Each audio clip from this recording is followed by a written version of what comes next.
If you're a helpful, effective therapist, which I know you are, it's only a matter of time before a client refers a friend to you. But saying yes to this can put you in a gray area, ethically speaking, and it can also create problems. Like, for example, what happens if the friends have a falling out and you're seeing both of them, hearing different sides of the story, trying to remain neutral? This actually happened to me. And let me tell you, it was tricky. And that is why I decided to record a podcast episode on this topic and how to handle it when clients refer their friends. If this is your first time listening to Love, Happiness, and Success for Therapists, I'm so glad you're here and that you found me. I am Dr. Lisa Marie Bobby. I'm the founder of Growing Self Counseling and Coaching. And for years, I have done the Love, Happiness, and Success podcast, which is for civilians. But this endeavor is really, this is for us. This is for therapists just like you and me who also need a space to learn and grow and develop, to hear the things that are important to us, that are on our minds and in our hearts, be discussed. And so that is what I'm doing here every week for you. And every week on the show, we're talking about a different topic related to the life and times of being a therapist. I would love to hear from you about what has been on your mind lately. And if you have questions or things that you would just feel like need more visibility or need to be discussed, I'd love it if you got in touch with me. Come to my website, growingself.com/therapists. And there you will find everything for you. I have podcasts, I have videos, I have articles, I have little quizzes that you can take, like my Flourish and Thrive assessment to help you keep track of whether or not you're heading towards burnout or not, as well as a bunch of other resources. And you can get in touch with me to let me know what's going on with you these days and how I can be part of your support community. So that's what we're up to today. And on this, I was thinking about all of the different things that can potentially blow up in our faces and that on more than one occasion, I have had clients refer friends to me, and have also been in situations just because I have been practicing as a therapist in the Denver area for a while now, and have also had organically clients, that I've known for a while come in, we're talking about things, we're doing this stuff, and they start telling me a story about somebody in their lives. And I think, oh my gosh, they are talking about another client that I also have a relationship with, either currently or in the past. And there was actually not a referral. It was just magic. It was a coincidence. And that too has been challenging to navigate. So I really just wanted to talk about this, talk about pros and cons, talk about different strategies for how to handle this complex train, because it is a little bit gray, right? I mean, just to dive in, we know very clearly, we are taught in any ethical counseling school that we can't have dual relationships. Like, I can't be person A's therapist and then also be working with their family. I can't be somebody's individual therapist and also be their couples therapist. I can't serve as a therapist of multiple family members. Like, those boundaries are clear. But what happens when people start referring their friends? That's not explicitly outlined in the APA Code of Ethics. And it's also a little bit flattering, right? I mean, it means they trust us, they value the work that we're doing together. But again, it can cause problems. And I'll share a de-identified personal story. But years ago, I had a client who we were, doing all the things, and this client referred a close friend to me, and it seemed fine. Like, boundaries, they're friends, it's okay. This was, obviously much earlier in my career. But these two individuals also, in addition to being very close friends and socializing together, they ran a business together, and as it does, things took a turn. They began having disagreements about the business and the way that it should be run. And there was some stuff going on relationally. And wouldn't you know, I was now in a situation where I would spend a therapy session talking to one client about all of the horrible things that their friend, my other client, had done to them over the previous week. Not, 2 hours later, that this next client is in my office and I'm hearing about it from the other side. And it was pretty awful because it put me in a terrible ethical bind because I had information about a client that this client did not share with me. Their frenemy was sharing it with me. And then, of course, that terrible bind of what do I do with this information? Also having to maintain confidentiality between both people. So I can't talk about any of this stuff with either of them. It was a pretty uncomfortable couple of months because I also, couldn't reveal that either of them were seeing me. There were no consent documents signed, etc. And it got bad. The whole business blew up. They became like mortal enemies, and it was pretty bad. I think that I was able to maintain neutrality and compartmentalize, like, okay, so this is what this person is telling me, may or may not have anything to do with the lived experience of this one. And so, able to go all the way into those spaces.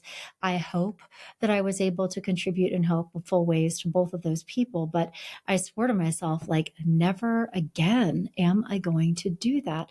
And it just really highlighted for me the complexity, the potential conflicts of interest that are inherent when working with two people who have a relationship with each other. Because, even with the best intentions, things can get messy. So, what I have done going forward is, just as a general rule, and this is also something that I coach my clinical supervisees around, is that it might be okay, but if it isn't okay, it's going to be really not okay. And so as a general rule, avoid putting yourself into the situation.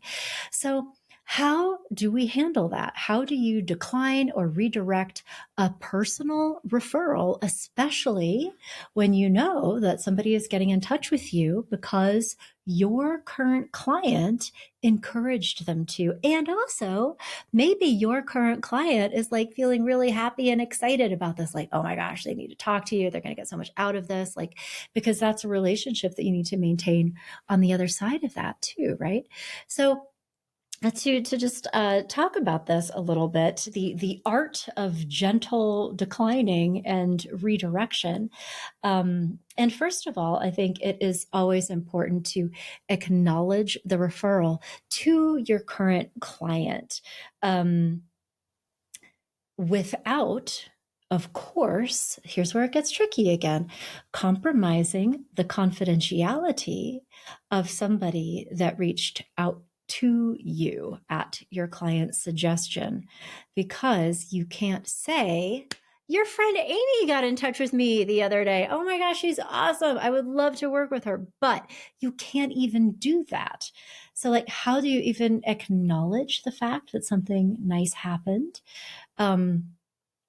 You could, and I have been known to say this, I've heard a little birdie told me that you were saying nice things about me, and I'm so grateful for that. And that just makes me feel really good that you think well of me, that you're benefiting from our work together. And my dear client, I am yours only. All no therapists can have relationships with people who know each other. Well, you are always welcome to bring anybody into your therapy session to support your individual work with me. Doors always open for that. But we are having a monogamous therapy relationship with each other. Just to say that, and I think also to help them understand, because their friend Amy now might be going back to them and saying, yeah, I reached out to Lisa, but she told me that she couldn't work with me. And so again, not that you're telling your client to convey information for you, but I do think so that your current client understands, why you can't do that. I do think that they deserve to know just, how this works. It's like demystifying it a little bit, but find a, hopefully nice way to do it without mentioning that a specific somebody got in touch. And then on the other side of that, of course, we cannot acknowledge the fact that we are working with anybody, even if they know that we're working with somebody.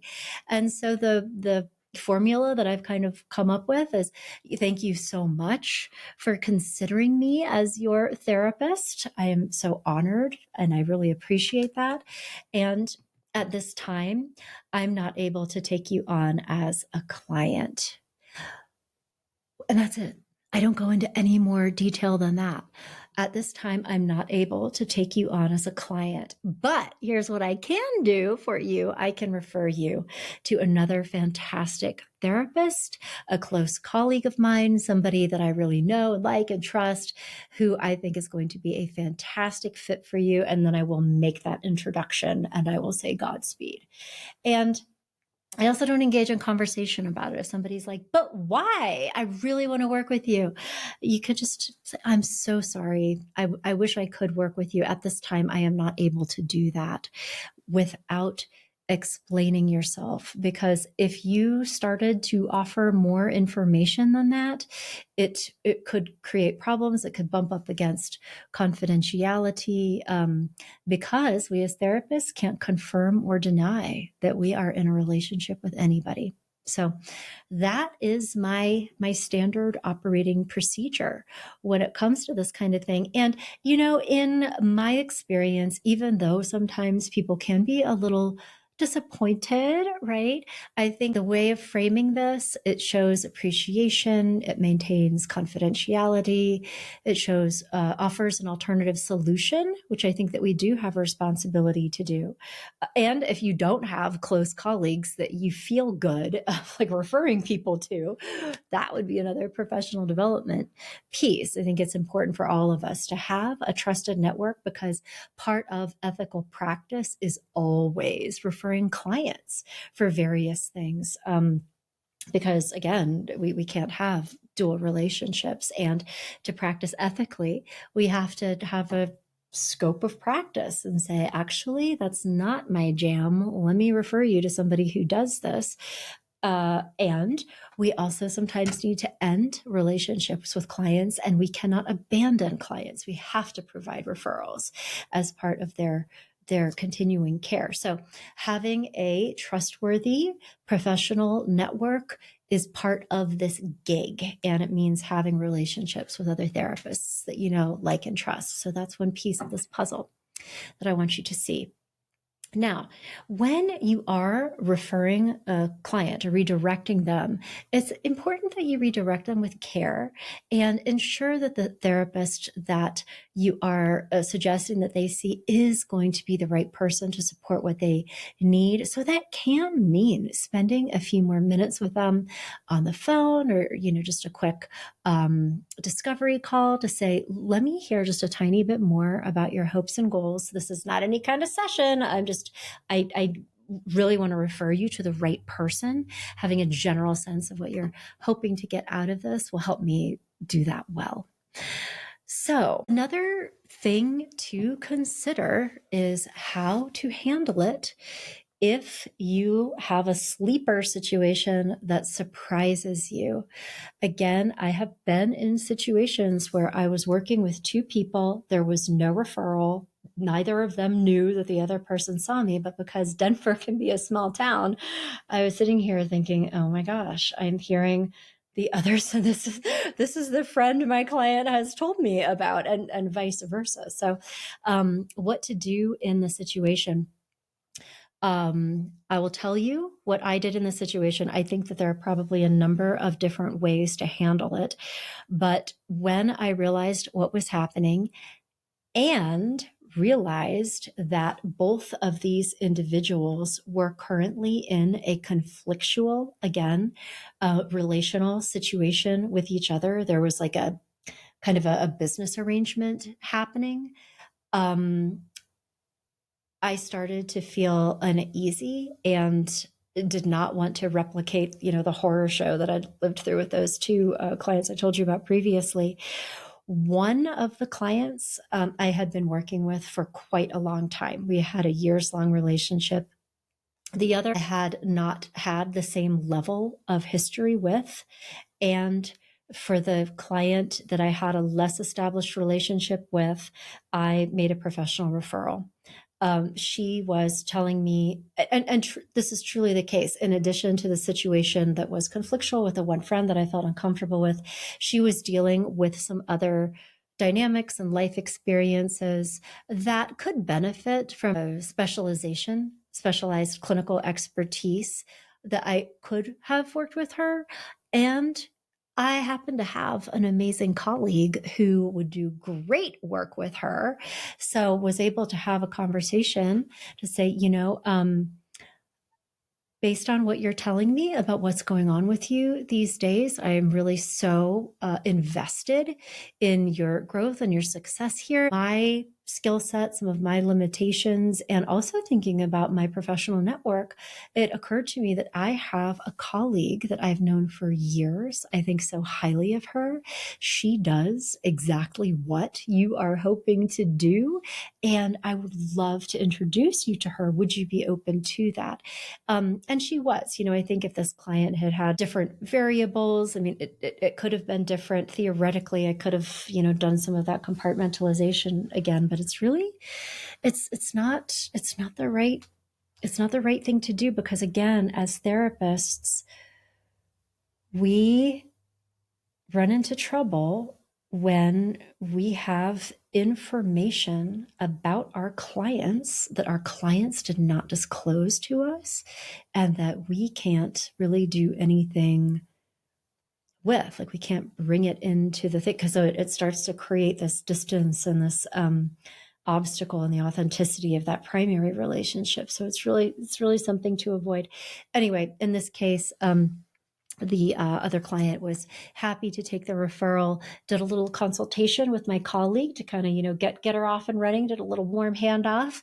And as far as I know, that wound up going very well for that client. So anyway, it was a happy ending, I think, for everybody involved. I was able to maintain my ethical boundaries. The work with my more longstanding client was protected, and also this other client was able to really not just have her needs be met, but probably better than I could have done through a thoughtful referral. So I hope that discussion kind of helps you, because again, sooner or later, this is going to happen to you, and it can be tempting, especially if you're in a solo private practice, especially if you don't have that many clients yet, right? To say yes to things because you're like, well, they want to come see me. I get some boundaries. Like, we can talk ourselves into doing all kinds of stuff, right? But I think that this is another reason why it's very important to be practicing a lot of self-reflection, journaling, like, why am I making the decision to maybe accept this client when I know ethically it probably isn't a great idea? Is it because I would like to have another paying client in my practice? If that's the reason, then, part of being an ethical practitioner is doing the right thing, even if it's the hard thing, and even if it's not always the most economically viable thing.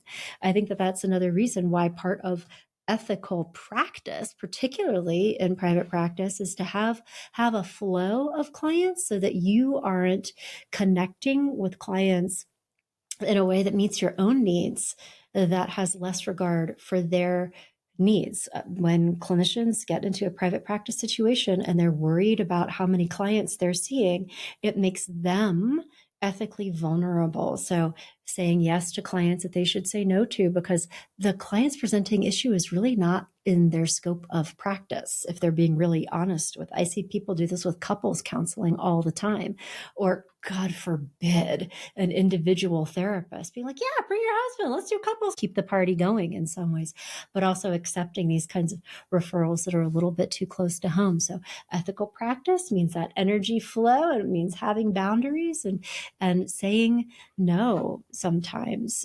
particularly when saying no is protective against conflicts of interest. There are other gray areas when it comes to the world of therapy. So subtle ethical dilemmas, things that we can run into. I just shared one of mine that was on my mind lately, and I'd love to hear about some of yours. If there are gray area ethical dilemmas that have come up for you in your practice, shoot me an email. You can send it to hello@growingself.com. Suggest it as a possible topic for an upcoming Love, Happiness, and Success for Therapists podcast. Or, of course, get in touch with me on the socials. I'm in all the places. I'm on LinkedIn. That's a great way to get in touch with me. And we will continue the conversation on the next episode. But I hope this was helpful to you today. And until next time, I'll talk to you later.